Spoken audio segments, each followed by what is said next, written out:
লন্ডনের সফরে এসেছে আজ সৌরভ।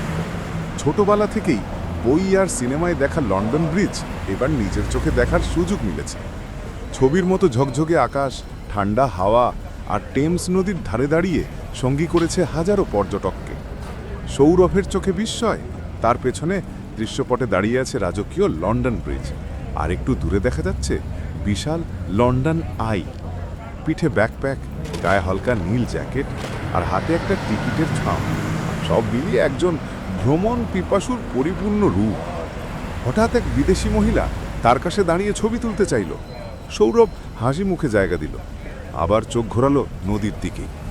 সারাদিন আজ সে খুব ঘুরেছে, তাই সে এখন একটু ক্লান্ত, কিন্তু তার মুখে ছিল বিস্ময়ের এক কোমল ছাপ, যেন স্বপ্নের শহরে এসে নিজেকেও বিশ্বাস করতে কষ্ট হচ্ছে। এই সফরের শুরুতে শুধু ব্রিজ দেখা নয়, তার মনে লুকিয়ে আছে আরও বহু গল্প, নতুন অভিজ্ঞতা আর কিছু নিজস্ব খোঁজ, যা কেবল একাই খুঁজে পাওয়া যায় অন্য এক দেশে এসে। আর সেই সব গল্প শুরু হচ্ছে এখান থেকেই, লন্ডন ব্রিজের পাদদেশ থেকেই।